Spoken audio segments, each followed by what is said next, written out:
Today's session, we're going to talk about challenging behaviors. And what does that mean? Well, I don't need to tell you that caregiving is really a roller coaster of emotions. Some your days with the client with dementia are amazing. You're connecting, you find the joy of caring for that person. And others are not filled with sunshine, but definitely with challenges. Keep in mind, we know dementia can cause people to behave in unpredictable ways and have troublesome or challenging behaviors, whatever we want to call it. But it is challenging for both the person with dementia and the caregiver. So today we're going to talk about strategies to handle, better prepare, and maybe avoid some of them. Think about your experiences with any of these behaviors below. Hitting, kicking, biting, verbally outburst, repetitive behaviors, some socially inappropriate actions, confusion, forgetfulness, wandering, suspicious behavior, and accusations. We're going to talk about skills to learn to respond to the emotion behind the behavior rather than the behavior itself. We've used the word many times that caregivers are detectives. So how do we deal? What are some skills we can learn? I want you to remember that a person with dementia truly has brain changes. One of the first areas to decline is the part of the brain that affects a person with dementia being able to hold on to their timeline.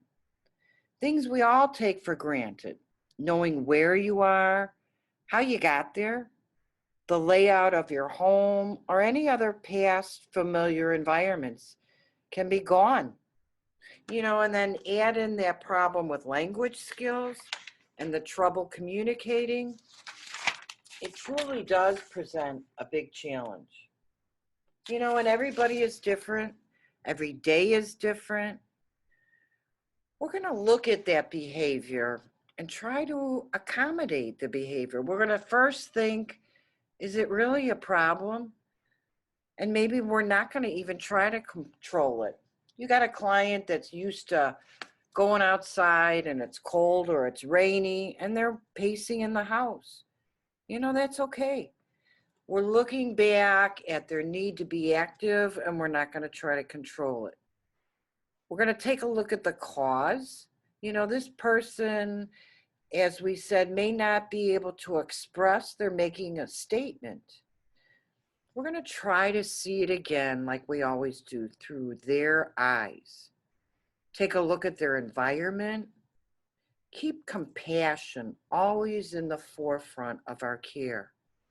Remember, they're not always going to remember your name, but they're going to remember how you made them feel. Really got to be flexible to be a caregiver. What works today might not work tomorrow. We're never going to argue. And we're going to remember that we can't teach them because they're not always able to. So what causes some of these challenging behaviors? Some of them are physical, some are emotional, whether it's pain, it's illness, it's a chronic condition. Think about the person that's got horrible arthritis, frustration, trouble communicating, misinterpreting what they see, what they feel. Physical restraints, not that we're tying up the client. I mean, we're locking some doors now. We're locking some cabinets. The garage door is locked. The car keys are taken away. Their boredom, loneliness, too hot, cold, overstimulated. They had a lot of company over, or you just came back from a really busy doctor's appointment. Any of their physical demands might not be met. They have to use the restroom. They're tired.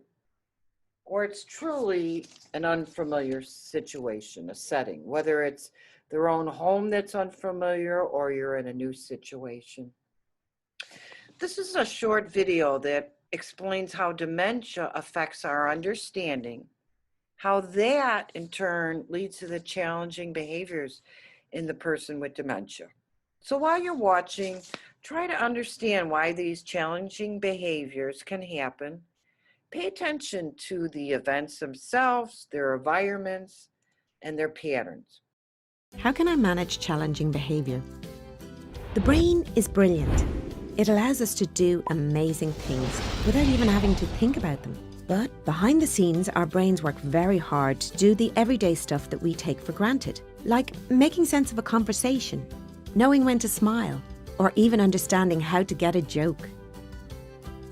When our brain functions well, there's a crack team of cells, networks, and even entire brain regions talking to each other. While we relax and enjoy a cup of tea and a chat, our brain networks get busy. Our brain's expert teams jump into action. In order to make sense of the incoming information and to produce a response, our brain has to process every word and every facial expression. Networks have to work together to retrieve facts and other specialized information about our personal relationships and even what society considers appropriate behavior. As if that wasn't enough, our brain also has to get inside other people's heads to guess what people are thinking or feeling. When our brain is damaged by injury or disease, important team members may be weakened or wiped out, or they may encounter obstacles from the disease that prevent them from contributing to that internal brain conversation. Messages get garbled and behaviours get mixed up and can, quite frankly, lead to behaviours that are challenging to deal with or difficult to understand. It is important not to take these actions or words personally, and keep in mind that the challenging behaviour could reflect an unmet need. People whose brain networks are disrupted by disease or injury communicate needs in a different way than they used to. Challenging behaviour could also be the sign of an infection, so it's important to get your doctor to rule that out. When you can't tell others what you need, even simple conversations can be frustrating and stressful for everyone. It's a bit like two people who speak different languages trying to talk to each other without having a dictionary. It's not easy, but thankfully there are things that we can do to make life a little less stressful for everyone. But first we have to become a bit of a detective to understand how this new language works. We need to figure out if certain events or environments trigger particular behaviours. Keeping a diary can help identify patterns so we can avoid triggers that lead to challenging behaviours, or alternatively to help us to identify triggers that lead to enjoyable encounters. Learning any new language takes time, so we need to go easy on ourselves and on our loved ones. Consider building your own team of friends, family, and professionals to help crack the code and figure out what the person needs. And remember, challenging behaviours are due to disrupted brain network connections, so don't take them personally.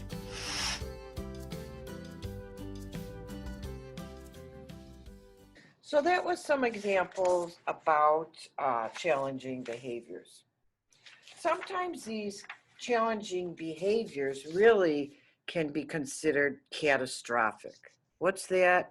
It's an extreme, over-the-top emotional response, and it's really out of proportion to the actual event.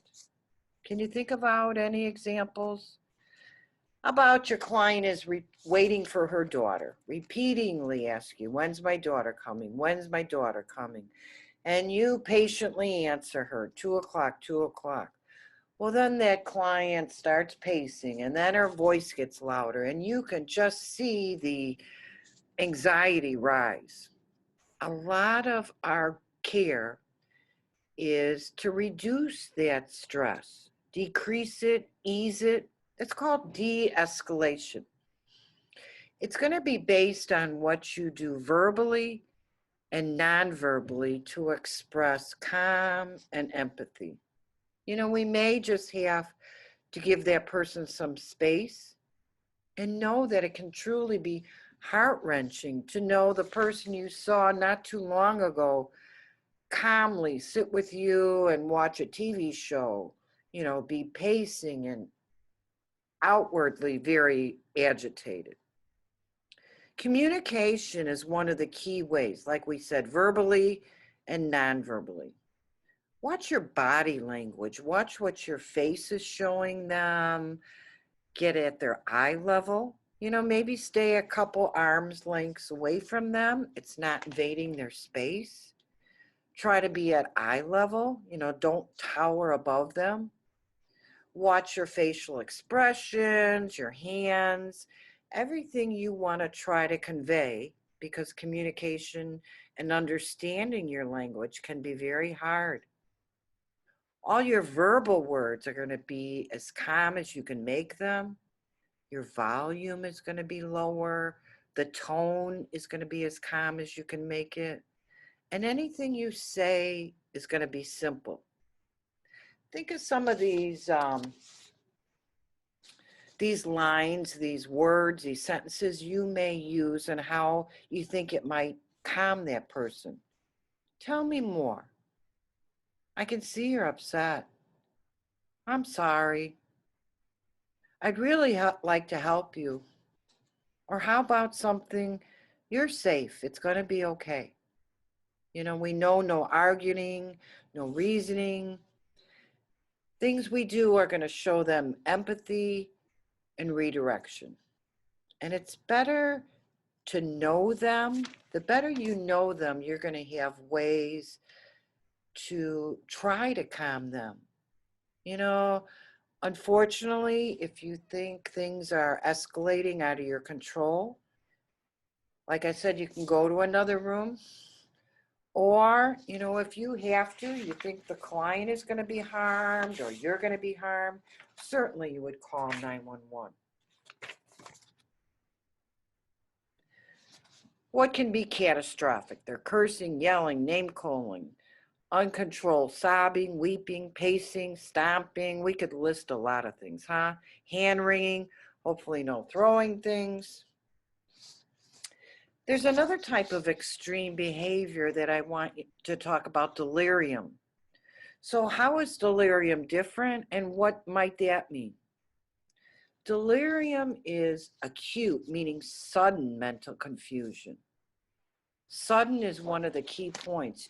The person's state of mind suddenly becomes worse than their usual. Even a person with a healthy mind might behave like a person who has dementia, who has acute confusion. And it's really a fact. Someone with a dementia, delirium truly makes their mental state worse. Remember, the key is that it's sudden and that it's a new change for that person.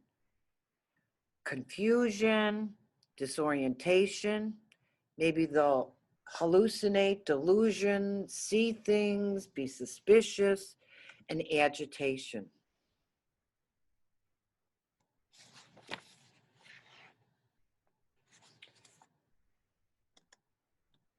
Delirium can be a sign of a lot of stress.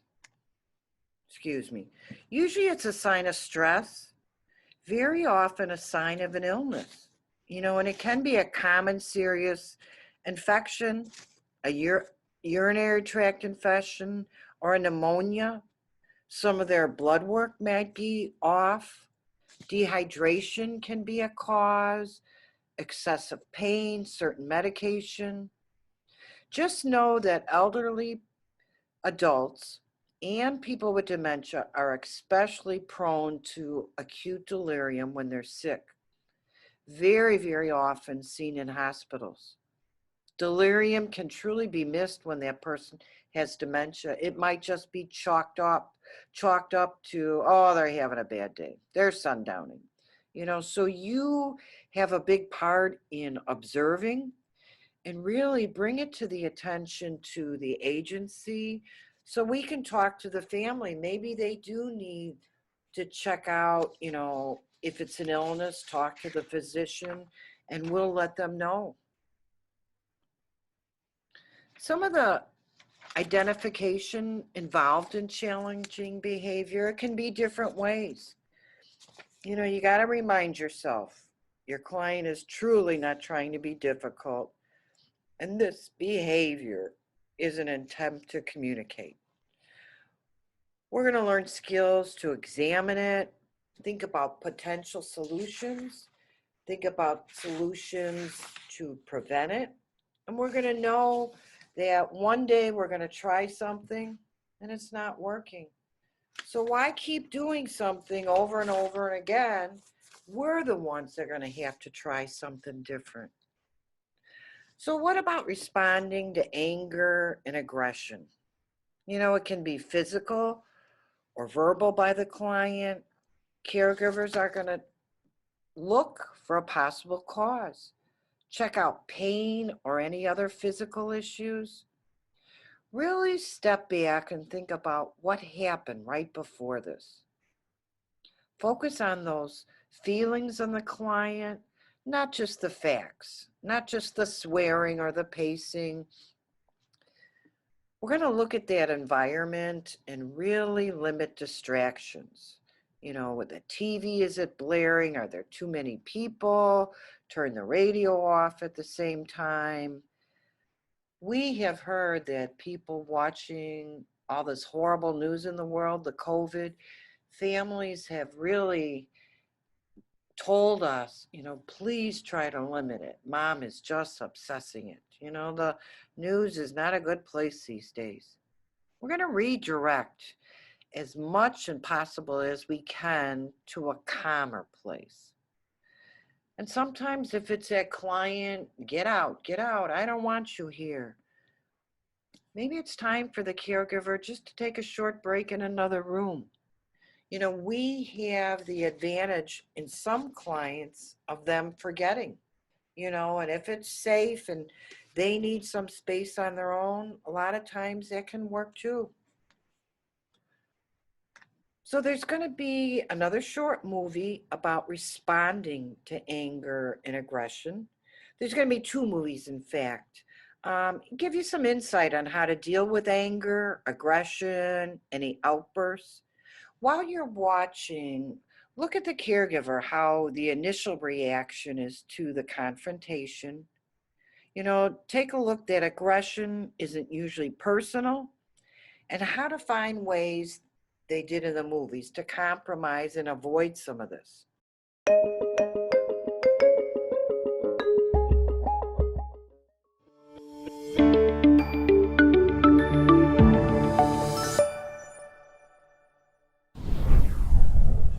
I hired a caregiver to stay with my mom while I'm at work.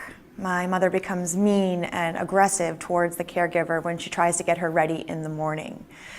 Like, mom yells at her to get out and may even try to slap her away. It is a daily struggle and the caregiver is ready to quit. I can't be with my mom every single minute and I don't know what to do.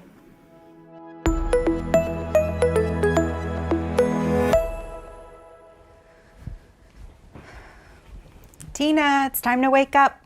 Let's go to the bathroom to clean up. Let's get out of bed. I don't want to get out of bed. I don't want to get ready. Come on, not again. Please don't give me a hard time. Your bed is wet. You need to wash up. It's 9 a.m. It's time for your breakfast and medication. I don't feel like it. I don't need your help. Stop it and calm down. Don't touch me. How dare you telling me what to do? I don't need your help. I am just doing my job. Let's get ready for the day. I don't need you. Get out of my house and leave me alone.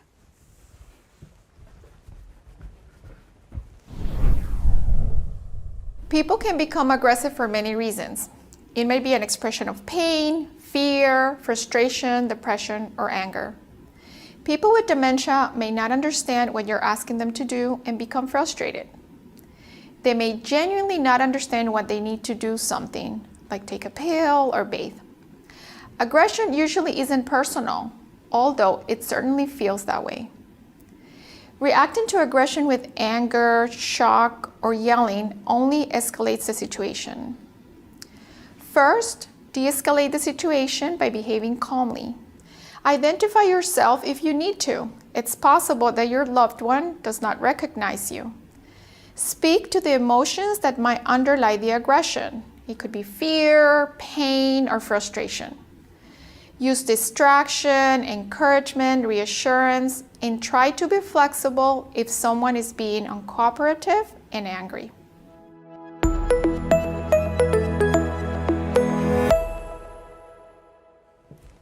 Good morning, Tina. This is Jane, your caregiver. Your breakfast is ready. Would you like to eat downstairs? I like my bed. I want to stay here. You can bring my breakfast here in bed. I can do that.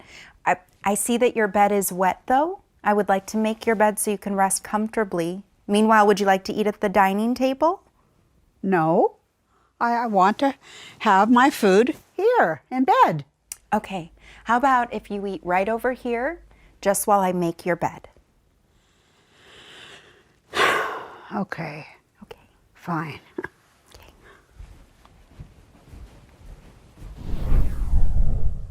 Here are a few tips on how to respond to aggressive language and behavior.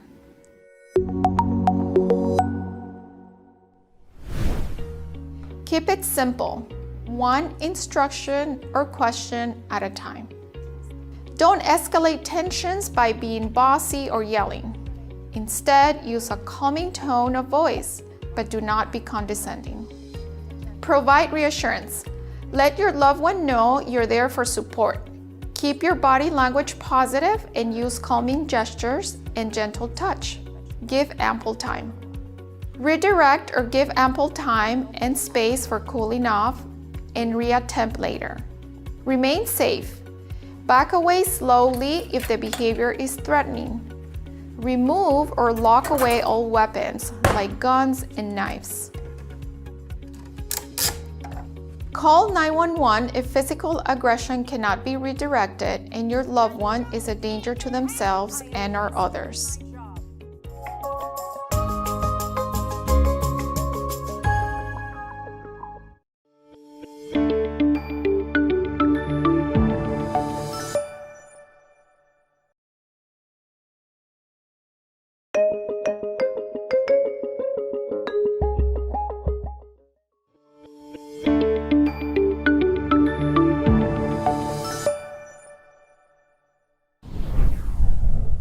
My mom's become resistant to my help, and she's now hard to handle.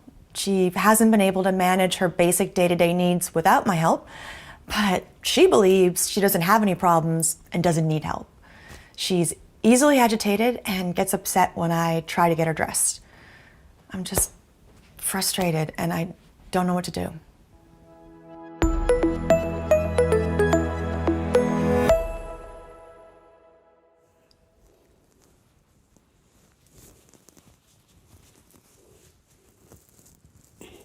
Mom, where are you?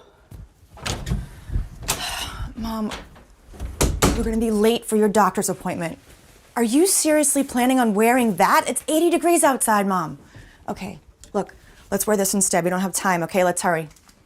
Mom, oh, God, what is wrong with you? Leave me alone. I can do it. No, Mom, let me, gosh. Leave let me help you. alone. I can help you, Mom. I don't need your help. Leave me alone. Get out. Just do this to me.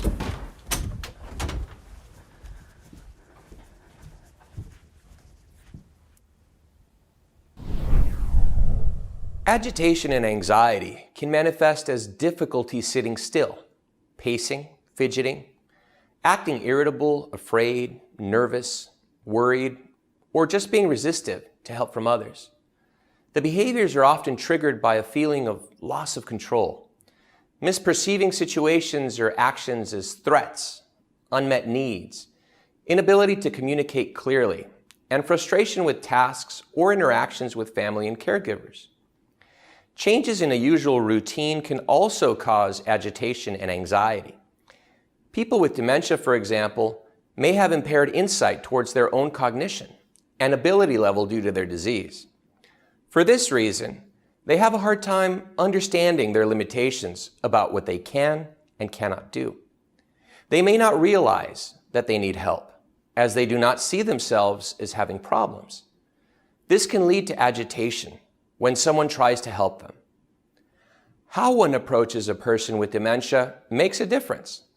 If you feel angry, impatient, or frustrated, or if you rush someone or seem irritable, they can sense your mood and react with apprehension, resistance, anxiety, and agitation.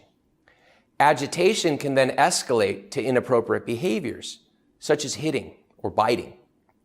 It is very important to remember that persons with dementia react and respond to how a caregiver approaches them. How you speak to them is key.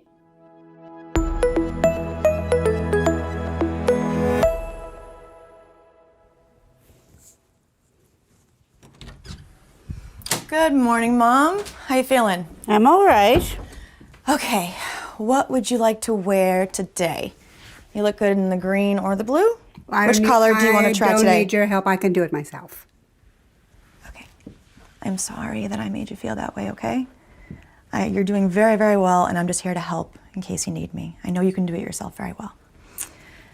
I love you so much, and I just want to be here when you need me. Can I stay with you? We can do this together? Okay, good. So we are going to go to the doctor's, and then we can go get some ice cream. How does that sound? Oh, that sounds good. Okay, let's get you dressed, Mom. Let's lose this. We want you to be comfortable after all. Let's see. Yeah, I think this is gonna look good. Perfect. Here are a few tips on how to respond to agitation and anxiety.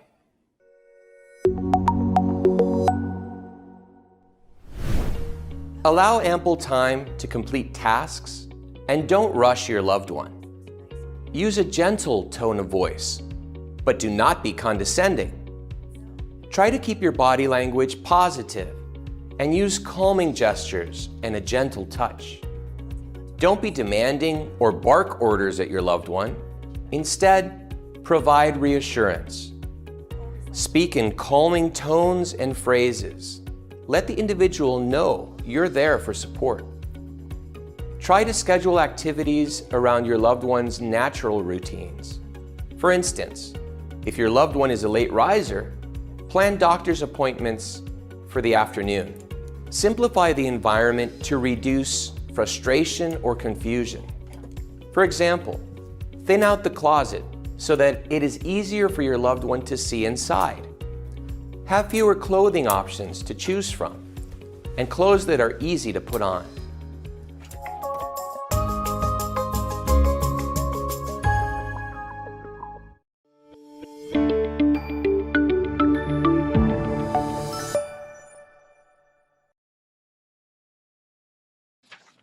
Let's talk about some of those skills in responding now to anxiety, whether it's just general anxiety or agitation. It can happen for many reasons. Again, we're going to focus on the surroundings, the time of the day. We've talked about sundowning. The morning went really well for your client, and by that afternoon or evening, much, much more confusion. So sundowning, maybe we'll plan things that might be a little more stressful when they're having a better day. Or we're going to look for those immediate triggers.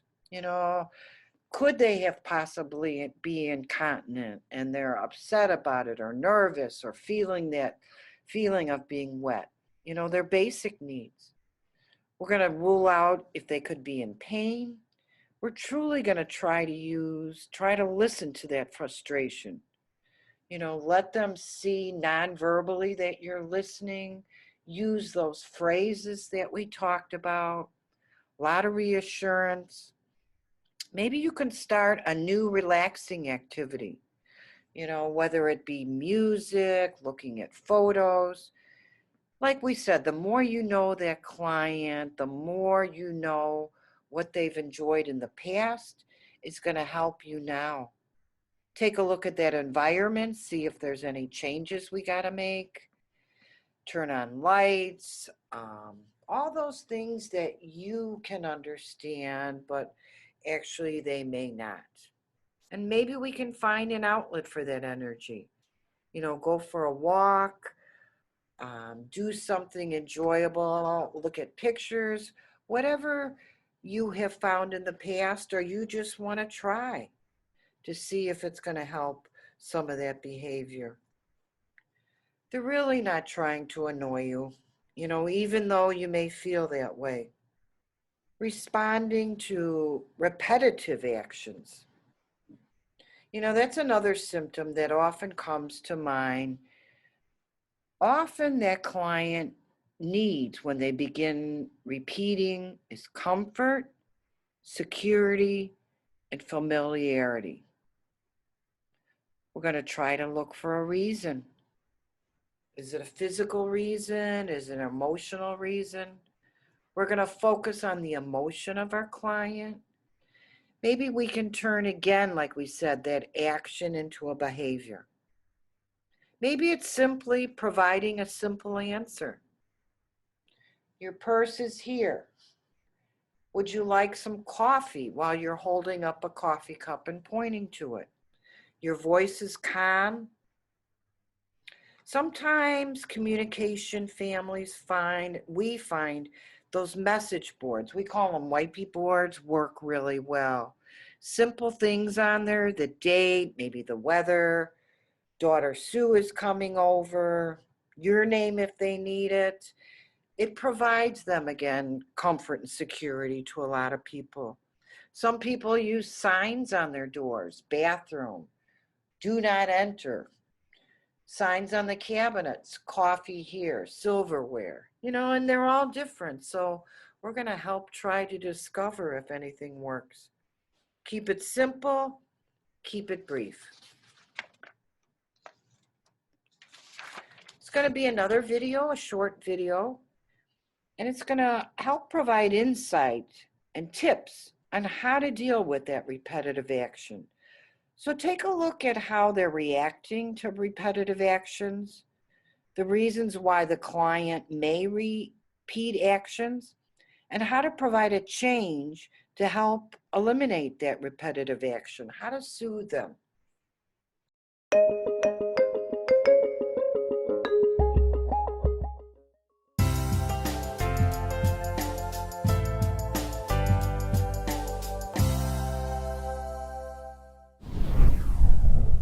My father used to be so active, and now he just sits in his chair for long periods of time, tapping his hands. It's so annoying.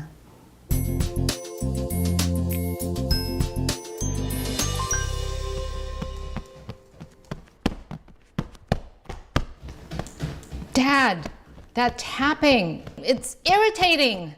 Please stop.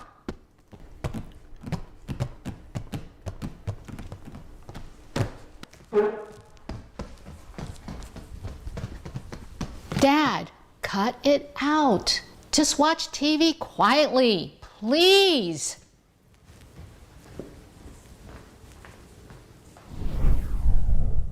Repetitive behaviors occur in some people with dementia. They may do this because they are not able to remember recent events or actions. They might also fixate and repeat words or gestures to soothe themselves.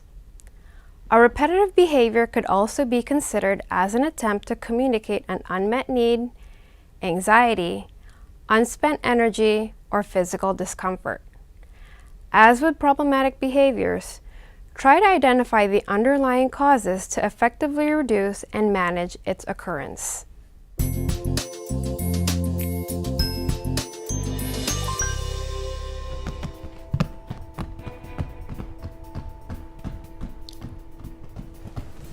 Dad, you've been sitting here all day. Let's get you up and go grab a snack.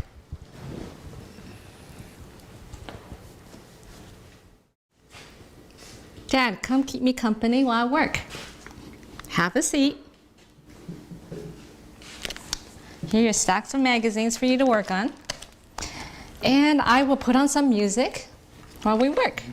Okay. Once you've identified the underlying causes of a repetitive behavior, you can begin to manage its occurrence. Remember that not all repetitive behaviors are bad, especially if they're not a source of disruption or puts your loved one at risk. Here are some tips on how to manage repetitive behaviors. Search for what might be causing the behavior. Are his basic needs being met? Ensure that your loved one is not hungry, thirsty, in pain, or it needs to use the restroom. The repetitive behavior may be an attempt to communicate his needs or feelings. Do not take aggressive steps to stop the behavior, especially if it's harmless. Do your best to ignore it, but be certain to only ignore the behavior, not your loved one.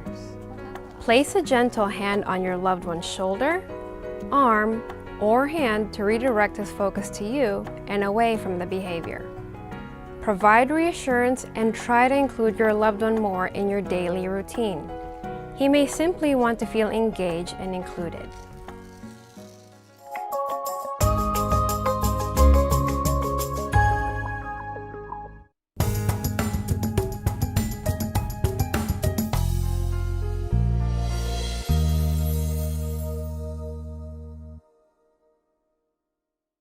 Another, I think, very challenging reaction, we talked about it a little earlier, paranoia, suspicions and accusations.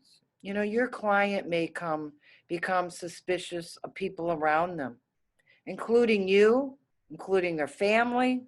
How do you deal with that? Can't take it personally, can't take offense. Really, we know it doesn't help, makes it worse if we argue, try to convince them.